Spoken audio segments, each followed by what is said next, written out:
This is Eyewitness News on LA56 with live breaking news. Breaking news out of New Orleans, where there has been a violent rampage at New Orleans International Airport. I'm Ellen Leva in for Colleen Sullivan. And I'm David Ona. This is Eyewitness News on LA56. You are looking at video just into the Eyewitness newsroom. It's posted on Twitter and quickly going viral. Clearly video shot from people's cell phones. So here's what we know so far. This happened in the main airport terminal at Louis Armstrong International Airport in New Orleans. According to witnesses, a man pulled out a knife, blade, perhaps a machete, according to some reports, and started stabbing people, including a TSA agent, from what we understand. We saw one agent being administered aid, and you can see another man there with a bandage on his leg. There is a triage center set up with multiple victims, as you could see. From what we understand, reports of shots fired. The assailant apparently has been shot. We don't know if it's TSA agents or police who shot him, but according to the latest reports, the assailant has been shot and is now dead. This is the latest coming out of the airport. We don't know the situation when it comes to whether or not the airport is still open. We're trying to get more information on that, but chaos at the International Airport in New Orleans with a man stabbing people at a checkpoint inside the terminal. That man has been shot and is said to be dead. We're trying to get more information on how many people were injured. Again, those are pictures, video from people's cell phones. We'll keep you posted and give you the very latest in a few minutes. In the meantime, the clock is ticking for an Orange County woman in a coma for more than a month after suffering pregnancy complications. At issue is how long she could be kept at the hospital on life support. Orange County Bureau Chief Eileen Frere spoke with her family tonight. Friends and family stand outside Anaheim Regional Medical Center, desperate to let others know about their loved one, Lisa Avila. It's been really hard. I try to stay strong for my brothers and sisters, especially the babies. The mother of 7 on life support for 6 weeks after going into cardiac arrest right after being sent home from the hospital. The family blames Anaheim Regional for misdiagnosing an ectopic pregnancy where an embryo is implanted outside the uterus. The family says the hospital planned to remove her ventilator by 4 o'clock this afternoon since 2 doctors declared her brain dead. But her family believes Avila can recover. She moves a lot. We can ask her to move, she'll move. After a meeting with hospital officials, Avila's family is able to buy more time until next Tuesday at noon. We now have the chance to bring in our own neurologist.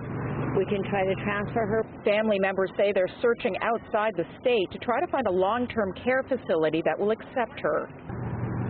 Hopefully between the time she wakes up. That's all we want, for her to come home with us. The hospital says it can't comment on specific cases because of patient privacy laws. In a statement it says, "This is a very difficult situation. We extend our deepest heartfelt sympathy to the family and friends of the patient. They remain in our thoughts and prayers." And again, the family has until next Tuesday at noon, the family hoping to find a long-term care facility to accept Avila before then. In Anaheim, Eileen Frere, ABC7 Eyewitness News. Former rap mogul Suge Knight was rushed to the hospital after collapsing in a downtown Los Angeles courtroom during a bail hearing. Happened shortly after a judge ordered Knight held on $25 million bail as he awaits trial on murder and attempted murder charges. His attorney said Knight hit his head on a chair and lost consciousness. He said his client is being kept in solitary confinement without proper access to medication. 49-year-old Knight is accused of striking 2 people with his vehicle in a Compton parking lot, killing 1. We'll have a live report coming up at 6 o'clock.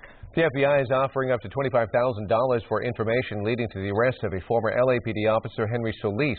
The 27-year-old is accused of killing 23-year-old Salome Rodriguez Jr. during an argument last Friday in Pomona. A federal warrant revealed the former officer's father drove his son to El Paso, Texas to escape prosecution.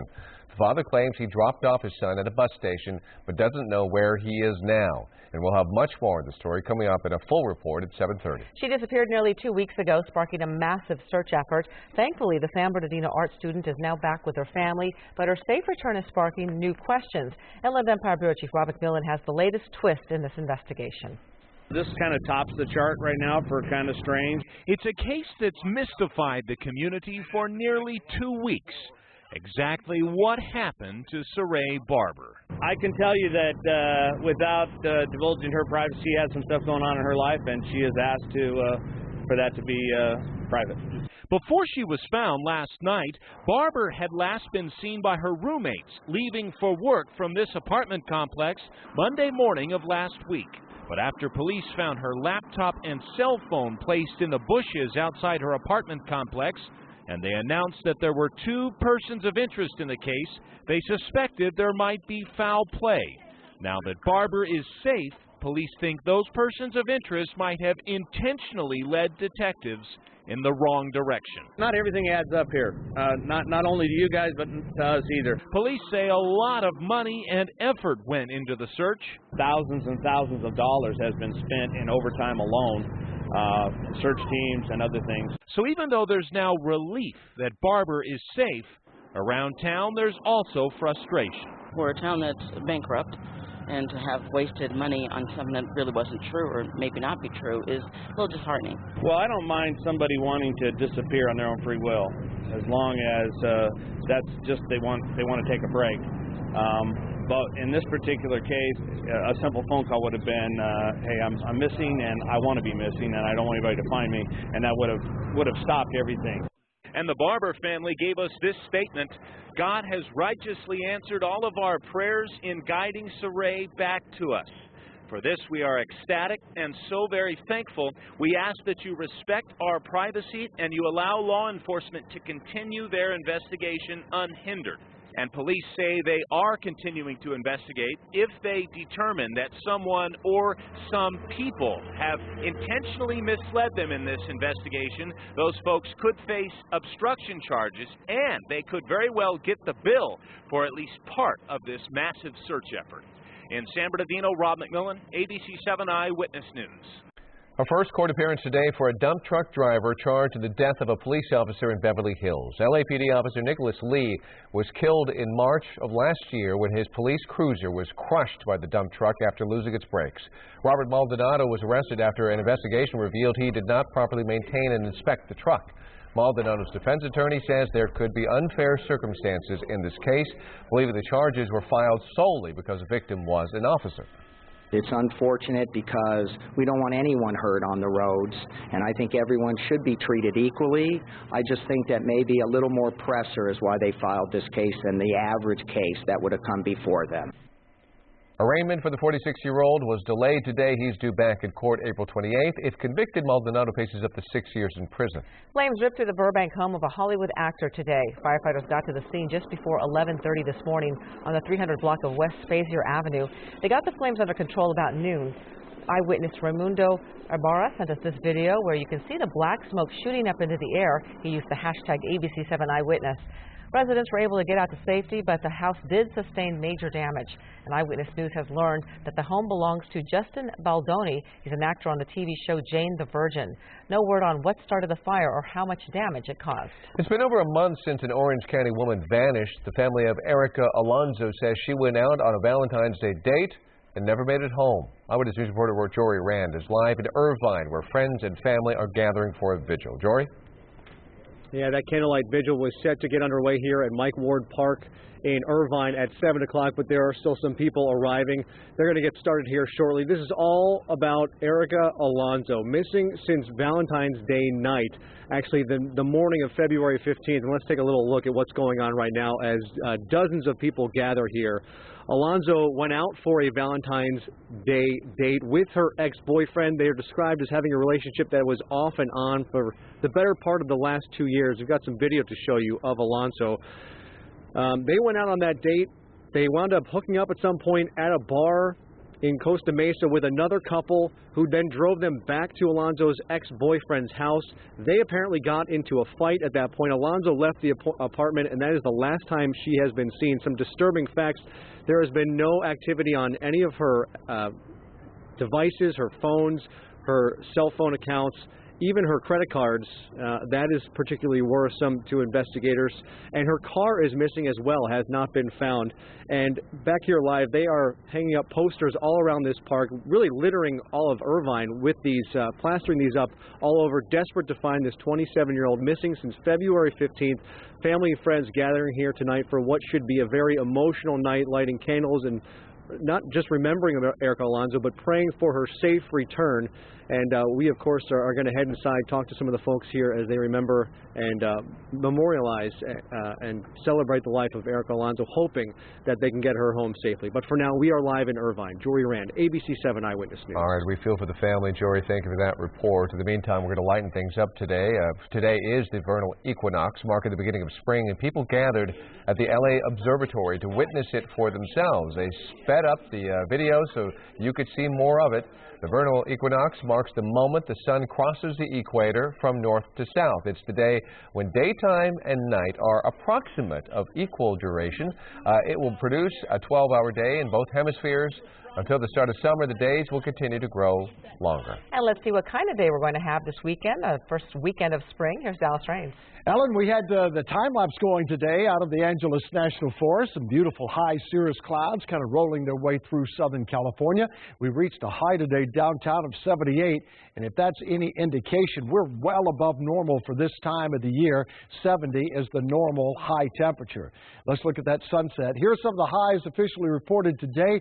Camarillo, Fullerton, and San Bernardino, all really warm weather in Southern California. We're going to be watching this latest satellite view, see what's going to happen. Just a minute. We'll see you then. All right, thank you, Dallas. All righty. For the second time in 3 days, the Islamist militant group ISIS is claiming responsibility for a deadly terror attack on foreign soil. More than 100 people are dead. This time the carnage was in Yemen on the Arabian Peninsula.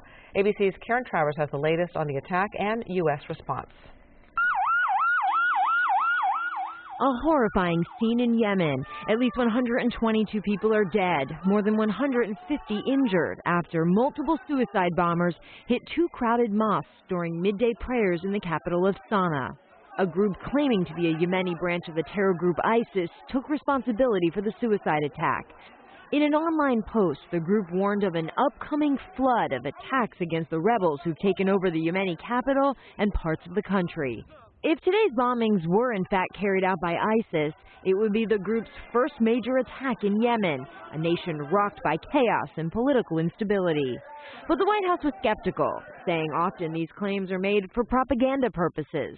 There is not at this point clear evidence of a operational link between these extremists in Yemen and ISIL fighters in Iraq and Syria.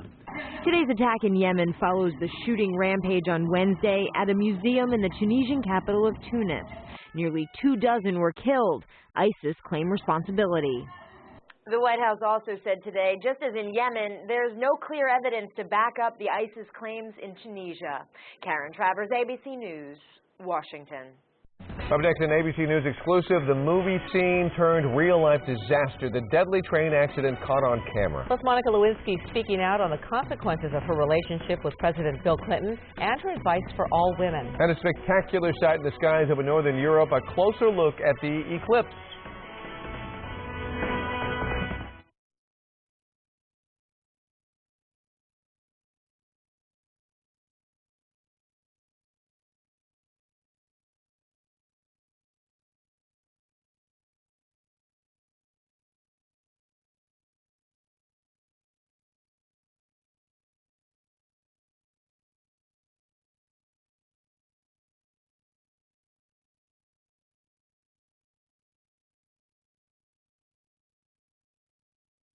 One.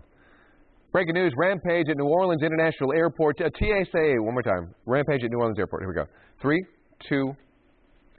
2, 1.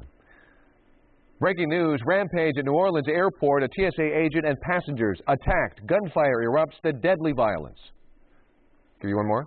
We good? Okay.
It's the movie you'll never see. It's shut down by tragedy on the first day of filming.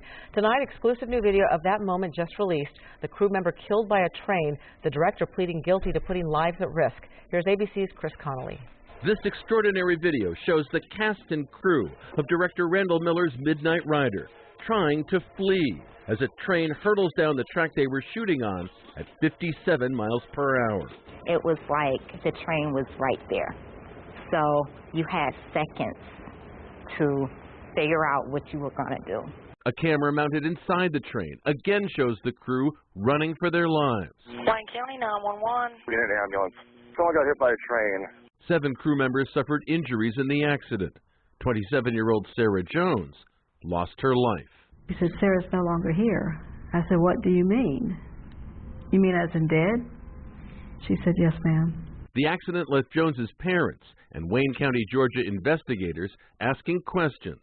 In this email, sent on the morning of the tragic shoot, a railroad rep refuses to grant the film permission to shoot on its tracks. Is it still your wish to enter a plea of guilty? Yes, it is, sir. This month, Randall Miller pleaded guilty to involuntary manslaughter. We take life seriously here in South Georgia, and we also take death seriously, too. The first director in the history of the movies to go to jail for a death on the set. Chris Connolly, World News Tonight in Los Angeles. A spectacular sight in the sky over northern Europe today. A solar eclipse briefly darkened the sky, and millions came out to watch the cosmic phenomenon using protective glasses and other devices. Some areas were disappointingly cloudy, but those in parts of Norway enjoyed a perfect view of the total eclipse, with people cheering as things plunged into darkness. The onset of darkness is always exciting because it comes so rapidly, and then it has this kind of eerie feeling, and you get all the excitement and the reaction amongst the crowd.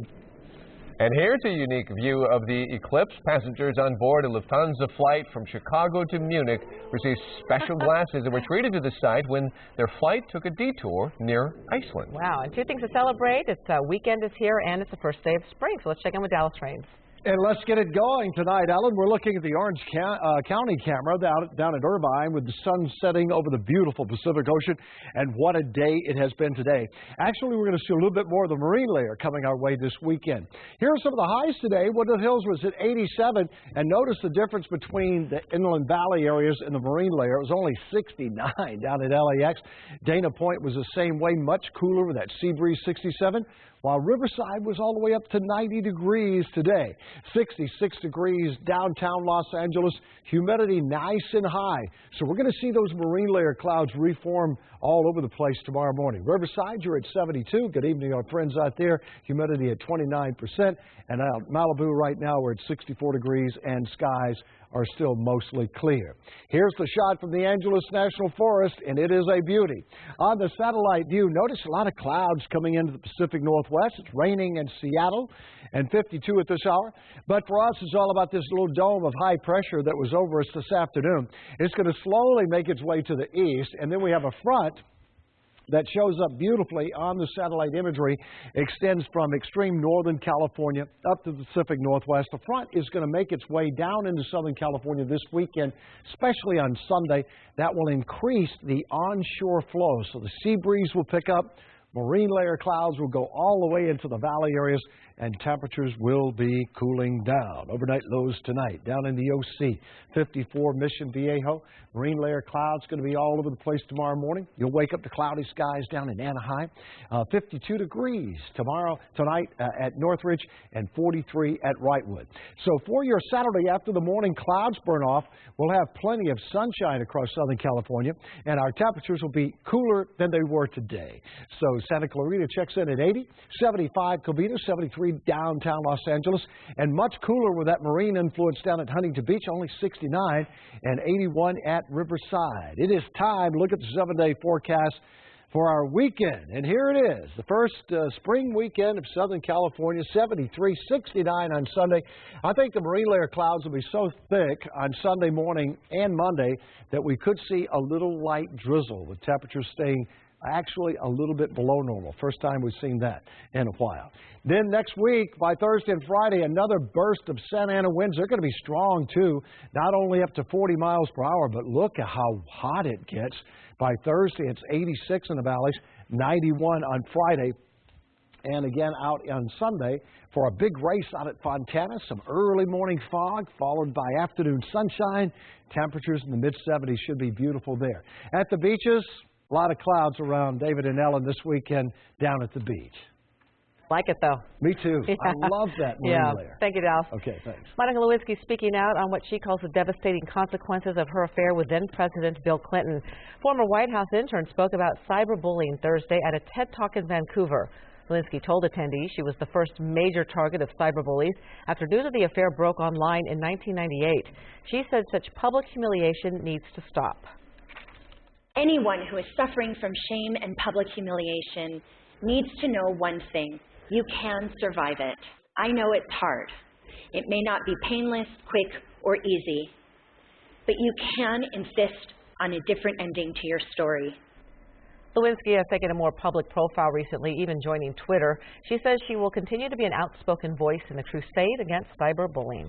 Well, just ahead, a judge's decision in the Chris Brown case that had the singer taking a Twitter. Plus, what the FAA has decided about Amazon's plans to deliver your packages via drone. And LA's aging men's central jail poses many problems for deputies and inmates. Ahead at 7:30, what the Sheriff's Department is doing to fix the problems and help get inmates the resources they need to stay out of jail once they're released.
Plans by online retailer Amazon to deliver packages using drones are getting a boost from the FAA. The government has given the go-ahead for Amazon to conduct research, development, and crew training for deliveries called Amazon Prime Air.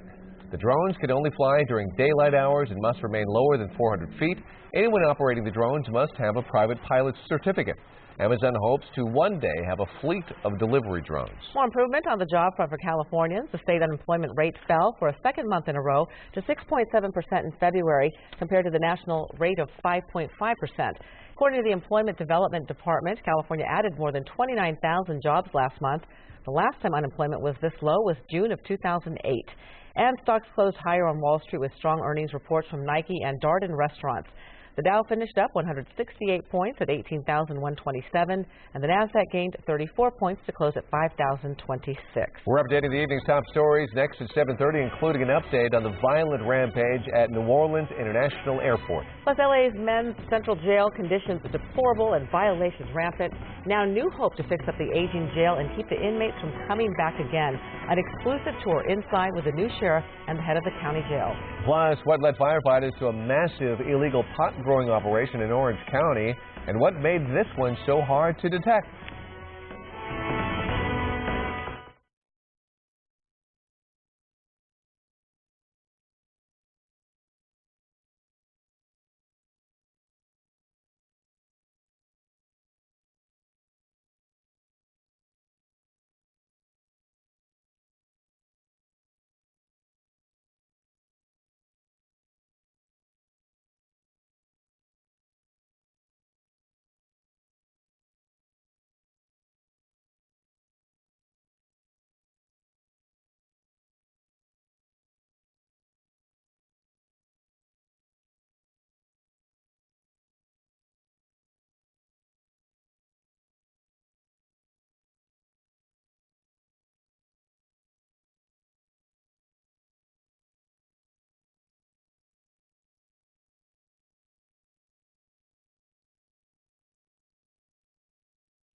This is Eyewitness News on LA56 with live breaking news.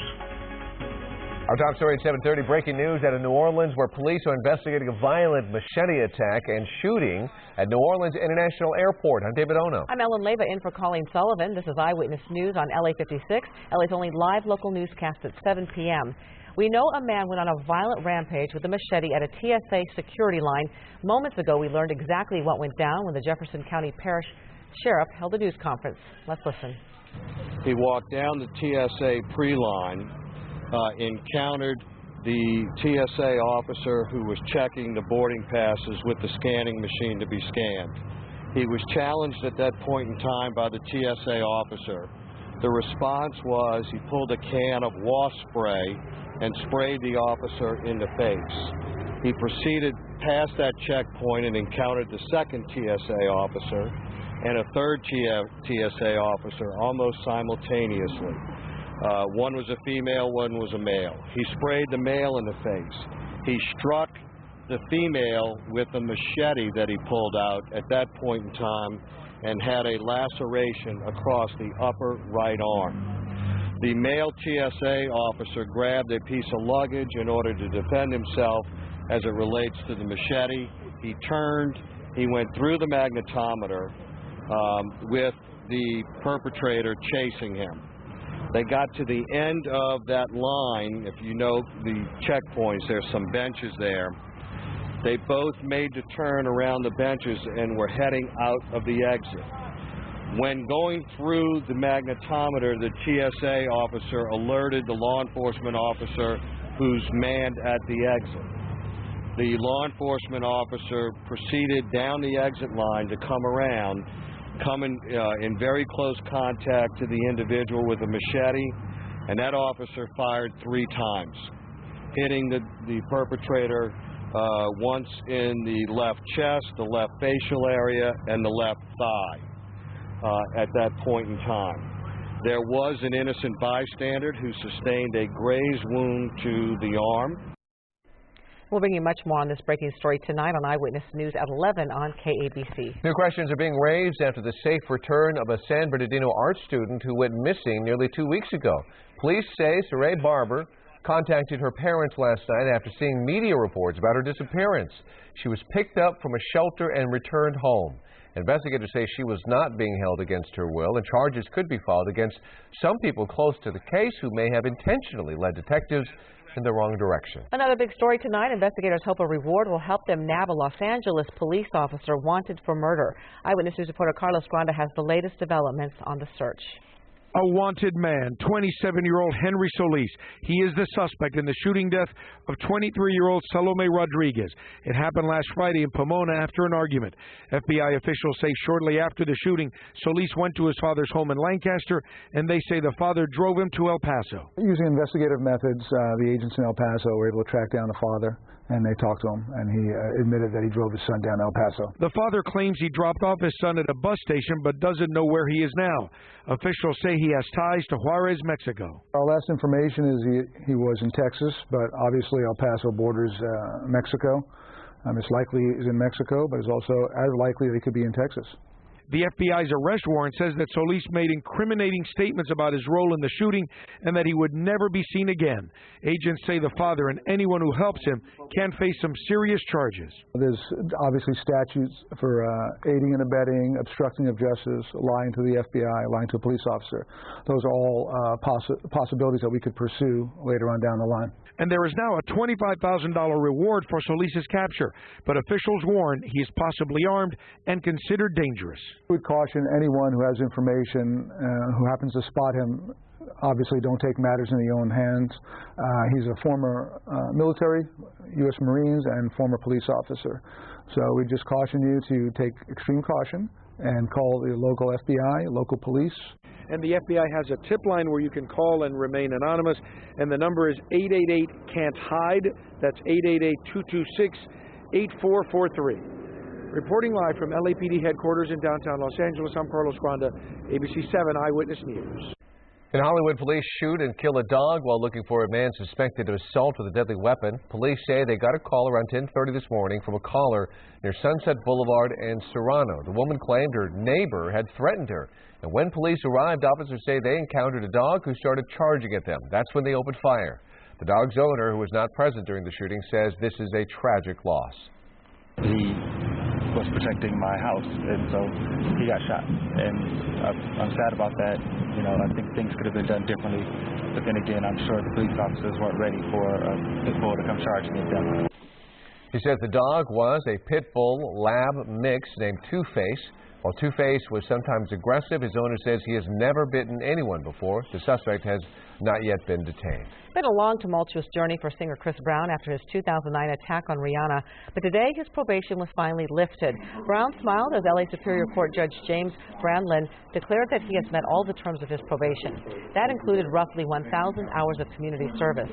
It will be the first time Brown will not be under the supervision of court since 2009 after he brutally assaulted his then-girlfriend Rihanna. Afterwards, Chris Brown tweeted out his own relief, quote, "I'm off probation, thank the Lord." And a big pot bust in Orange County. Firefighters responding to a fire alarm call in Santa Ana office building found hundreds and hundreds of marijuana plants worth about $2.3 million. In addition to several rooms full of the plant in different stages, they also found expensive, top-of-the-line equipment used to produce marijuana and to avoid raising any red flags with law enforcement about water and electricity use. They're using very sophisticated irrigation, filtering systems in this building. They have no permits, they have no business license, and obviously this is a illegal operation. Officers say 5 cars sped off the lot when the fire engines arrived. They're talking to witnesses and looking for suspects. We hear it all the time. The men's central jail is terribly outdated and disrepair and should be replaced. But it's an enormous debate. Should we spend billions for a new place to house our criminals? But the answer is not that simple. Men's Central Jail does have lawbreakers, but they also have the mentally ill and those suffering from addiction, people who need help. To understand the debate, you first have to see where they live. We're getting ready to go down to the medical clinic where what you're going to see are what I would consider to be violations of HIPAA. Assistant Sheriff Terry McDonald, head of the LA County Jails, along with her boss, Sheriff Jim McDonald, will be the first to tell you this place is filled with violations. It is a maddening issue. You got to provide a location that's humane. You got to treat people as well as you can treat them. When you look at the environment we're in, ADA compliance, you know, all of those issues, this facility was built before any of those rules were in place. Men's Central Jail was opened in 1963, a time when its duties were far different than today. It is antiquated, broken down, outgrown. This is a clinic environment. If you look around, the staff are all pushed up against each other. There's no privacy. There's very little equipment for the healthcare personnel to work in. And there's backlogs of inmates over here and out in the hallway. A never-ending list of issues where solutions are hard to come by. This is a dorm for primarily diabetic men. They live in here all the time. You can tell they're agitated, right? They're overcrowded. The air in here is stale and hot. The bathroom is disgusting, water won't shut off, toilets don't work. So here we have a significantly disabled inmate in a cell that isn't fully ADA compliant. But while this facility falls way short in design, the staff here finds ways to make it work. And they realize their place is to do the best job they can and know that the people that they're dealing with are in a very tough place in their lives and society, and we work with what we have. So what we're going to do is we're going to ignore one. Go ahead and ignore one. But perhaps the most important part of what is happening in here is positive. A new philosophy. Once you're out, don't come back. So I have safety, concrete, roofing. Classrooms are springing up wherever they can find the space. This one-time cafeteria is now helping men develop skills in construction. My class is probably at full capacity. So why is this important for you to teach this? I find a lot of rewarding that maybe we'll get some of these gentlemen back into society so that they don't come back. Who's been in jail or prison before? Almost all of you. In another gathering, inmates recognizing they need to do something to stop the cycle, so they find strength inside this chapel. What you're doing is a higher calling, and we very much appreciate it. On the women's side, we find raw emotion. My son is in foster care right now, you know, and I don't have a home for him to go to, and look where I'm at. I don't, you know, and it's hard for me to, I just, you know, I'm scared. I swear to God from the depths of my being, we don't want you to be here. Right? We want you to live a robust and fantastic life. Tough, but honest talk that helps them deal with the ugliness of their past and the difficulties that will arise in their future. Hopefully that none of you end up coming back here again, but you take the best that you got from here, which is this class, and be able to use it for good. Yeah. Good luck to all of you. Thank you. All right. And that's the bottom line, isn't it? We won't need nearly as many jails if we can find ways to rehabilitate. Nonetheless, in order to offer better programs and care, especially to the mentally ill and addicted and those willing to change, is it worth spending the money to build a facility that makes that happen? Is the big picture even bigger than the $2 billion price tag? That's the big question. And it's a quandary because a lot of people don't want any money spent on criminals. But you said there's not just criminals. Right. Well, here's what people need to understand is, yes, there are some bad people in the jails, but there's also a lot of people that are mentally ill, a lot of people that are addicted to drugs who want to get off of that, and there's innocent people in there waiting for this time in court. They need their help. Yeah, and so there's a lot of moving parts in this debate. I like that inside look, though. That's interesting. Thanks, David. Well, an update on a story we first brought you on Eyewitness News on Tuesday. The Teachers Association and school districts have raised the sick leave cap for a teacher battling cancer. Kristen Fletcher, a kindergarten teacher at Cordillera Elementary School in Mission Viejo, has been unable to teach due to a rare form of appendix cancer. She has run out of sick days and is too young to retire with benefits, according to the teacher contract. Today, we've learned that the Teachers Association and school districts have raised the cap on donated sick leave to 184 days so that Fletcher can extend her leave of absence and keep her health insurance. So to come, shot in the head for honking at another driver. Road rage leaves a woman badly wounded, and up next, how she was still able to call 911, saving her own life and possibly giving police the info they need to catch the shooter. And caught on camera, a local mountain lion and her family conquering the 101 freeway. Hi, everyone. I'm meteorologist Dallas Raines watching some clouds moving towards Southern California tonight. And the forecast is next.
Tonight in Houston, Texas, a manhunt is underway after what looks like a road rage attack. A young woman on her way to work was shot in the head, authorities say, by a disgruntled driver.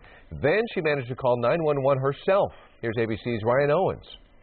Just after 7 a.m., height of the morning rush. 28-year-old Kay Hafford is on her way to work in Houston. She never makes it. White SUV ran off the road and shot at her window. She's bleeding from the head. I think she's been shot. At first, Hafford doesn't even realize she's been shot. She somehow manages to get off the interstate and call 911. She's mostly incoherent, but tells police it started just as she pulled onto Interstate 45. She says she honked at the driver of the white SUV. She says cut her off. He started taunting her, ultimately pulling up right next to her, firing that single shot through the passenger side window and driving off. It was one individual, and the situation stemmed from a road rage situation. Road rage is on the rise. A recent poll found 1 in 10 drivers admits to feeling uncontrollable anger toward another driver. The victim in this case remains in the hospital tonight. Her husband tells us the bullet fragments have been removed from her brain. Oh, she was tough. She was a tough cookie. She's a tough cookie. Tough cookie. She's gonna be all right. Again, that was ABC's Ryan Owens reporting. He says Houston police are desperate to find this gunman, but they don't have much to go on except that he was driving a white SUV.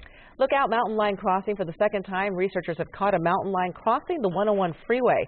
These are the pictures of the 16-month-old cat and her family taken at the beginning of the month. Female mountain lion crossed the Conejo Grade near Camarillo in the early hours on March 9th. This is the second successful crossing of the freeway that's been documented since 2002. Last time it was 2009 when a cougar crossed the 101 in the opposite direction. Such beautiful photos. Right? They don't even look real. They don't. Dallas Raines, he lays out a picture-perfect weekend up next. Plus in sports, a day after Steve Alford and UCLA pulled an upset in the NCAA tourney, his son responds to a surprising revelation. And should every cyclist be required to wear a helmet? The new proposal.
Let's all celebrate. The weekend is here. Oh, yeah. Here's Dallas Raines. And so it's springtime. It arrives at 3:45 this afternoon, 75 degrees.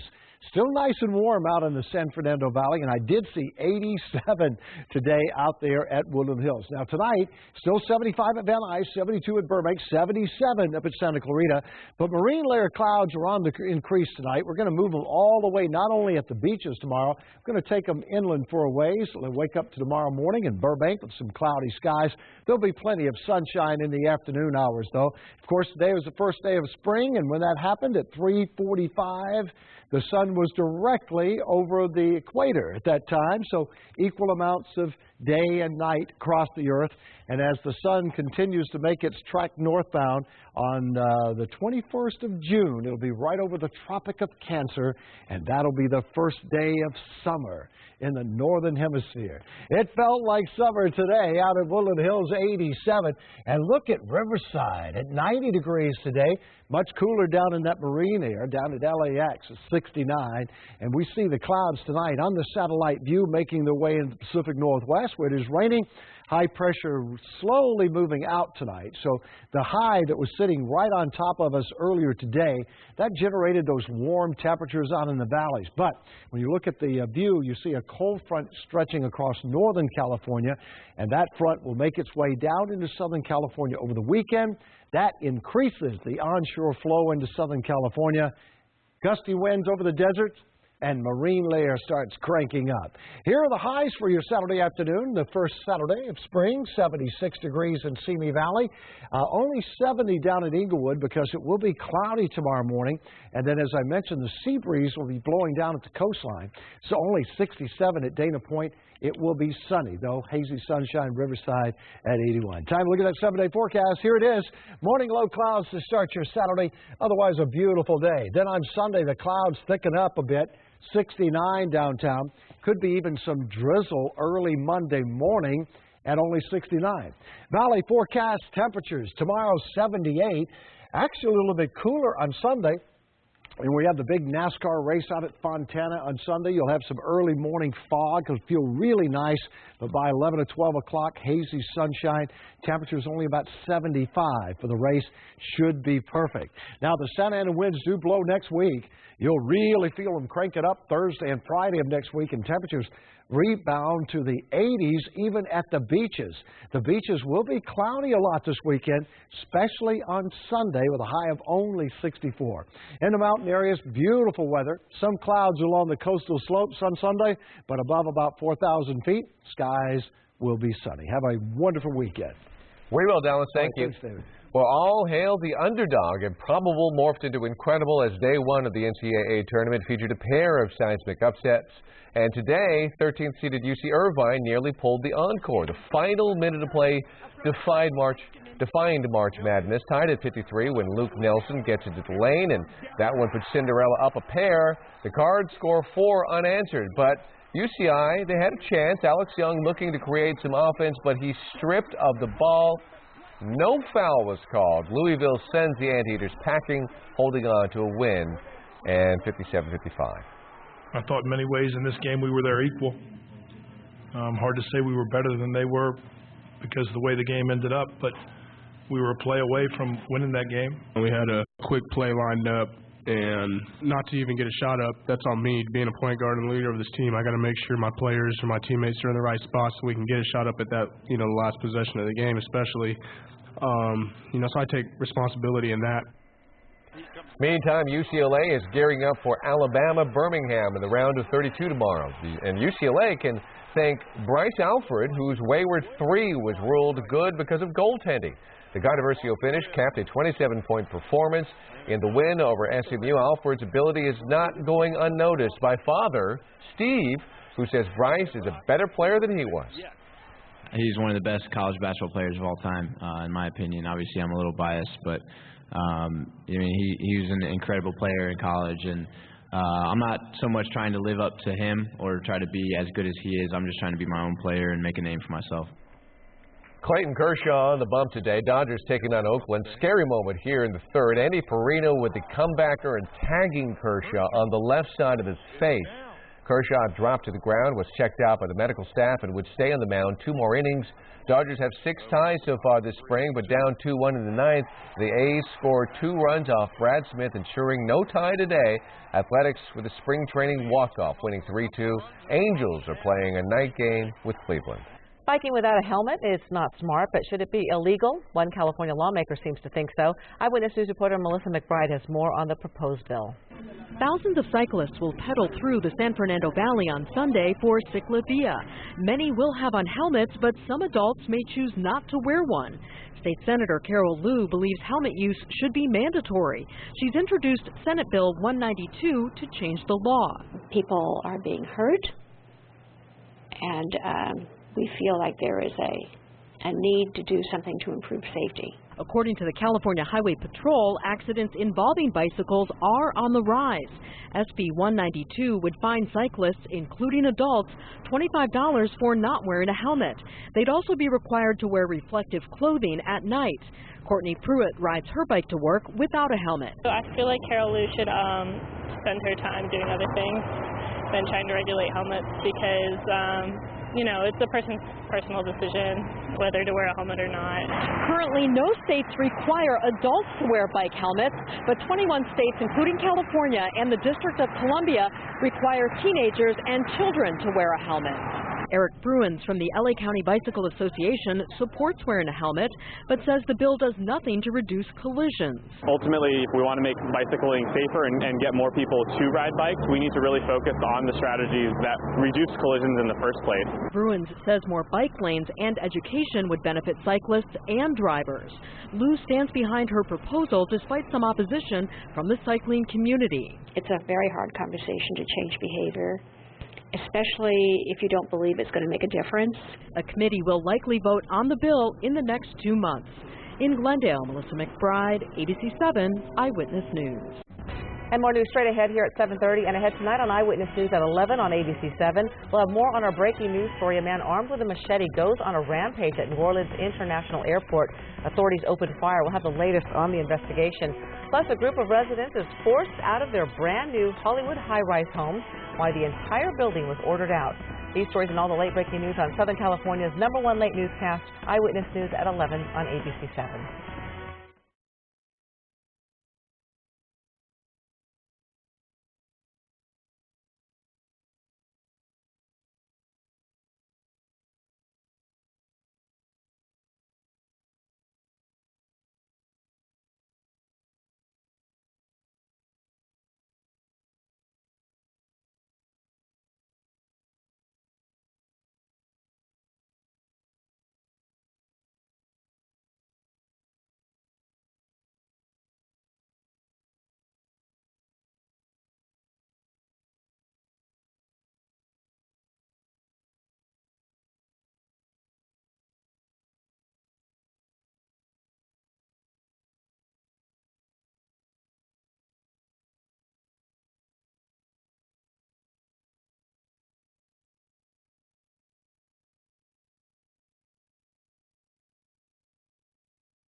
The renovated Hanson Dam Overlook is open for business. Walkers, joggers, and cyclists use this area. LA City Parks Department says the renovation corrects some of the safety concerns raised by residents from surrounding Pacoima and Lakeview Terrace, and it added a new outdoor fitness area. 5th Annual Welcome Home Vietnam Veterans Day Resource Fair will get underway this weekend. Event is this Sunday at 2:30 p.m. at Rose Hills Memorial Park and Mortuary. There'll be a barbecue, clothing drive, Veterans Memorial Service, and concert.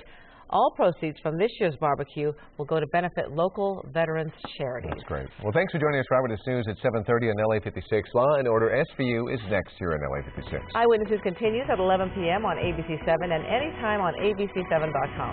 And remember, you can get your news 24 hours a day by following us on Facebook and Twitter and by downloading our ABC7 app. We'll see you tomorrow night right here at 7 o'clock. Good night.